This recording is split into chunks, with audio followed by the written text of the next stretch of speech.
കൃപാവരങ്ങൾ ഒരു പഠനം. Part number 14. താൽക്കാലിക കൃപാവരങ്ങളെക്കുറിച്ച് പഠിച്ചു വന്നപ്പോൾ അന്യഭാഷാവരം എന്ന വിഷയത്തിലേക്ക് നാം പ്രവേശിക്കുകയുണ്ടായി. 1 കൊരിന്ത്യർ 12-ാം അധ്യായത്തിൽ നിന്ന് ഇന്ന് ചിന്തിക്കാൻ ആഗ്രഹിക്കുകയാണ്.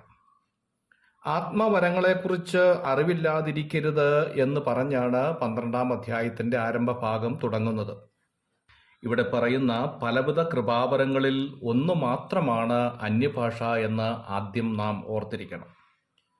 ഒരുവന് ഒരു വരം, മറ്റൊരാൾക്ക് വേറെ കൃപാവരം എന്നിങ്ങനെയാണ് പരിശുദ്ധാത്മാവ് നൽകിയിരിക്കുന്നത് എന്ന് ഓർമ്മിപ്പിക്കുകയാണ് ഈ ഭാഗം.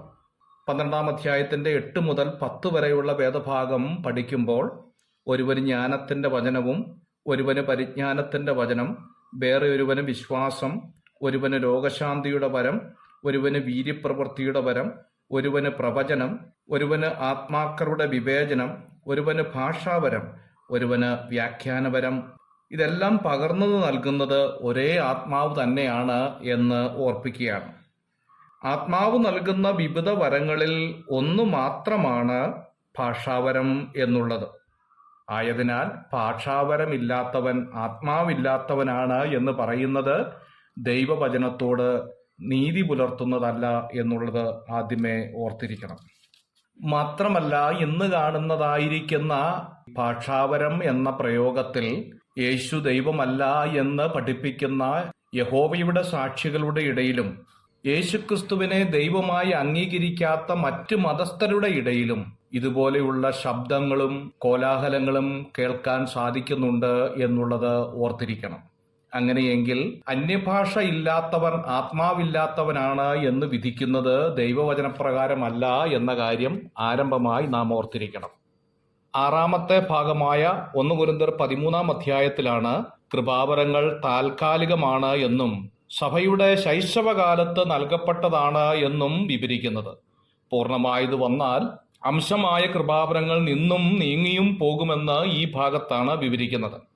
8-ാം വാക്യത്തിലേക്ക് വരുമ്പോൾ ഭാഗികമായ പ്രവചനങ്ങൾ രേഖാമൂലമായി പൂർണ്ണമാകുമ്പോൾ അംശമായി നൽകപ്പെട്ട പ്രവചനങ്ങൾ, വെളിപ്പാടുകൾ എന്നിവ നിന്നുപോകും എന്ന് ഓർമ്മപ്പെടുത്തുന്ന അധ്യായം കൂടെയാണ്.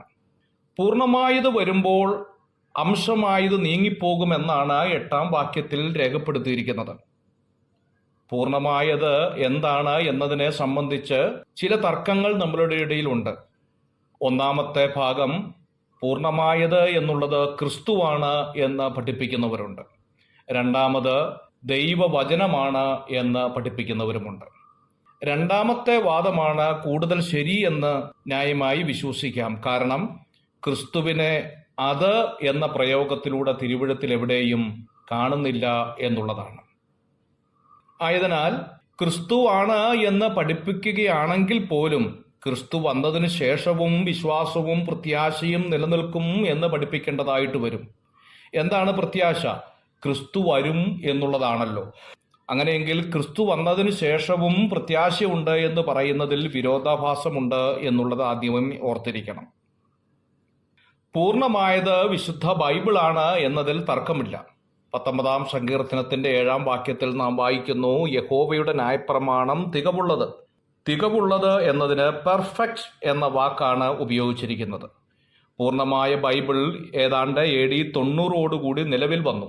ക്രമേണ അത്ഭുതങ്ങളും അടയാളങ്ങളും നിന്നും നീങ്ങിയും പോയി എന്നതാണ് വാസ്തവം. ഈ ഭാഗം മുമ്പ് വിവരിച്ചിരിക്കുന്നതിനാൽ മുമ്പോട്ട് പോകാൻ ആഗ്രഹിക്കുന്നില്ല. God bless you.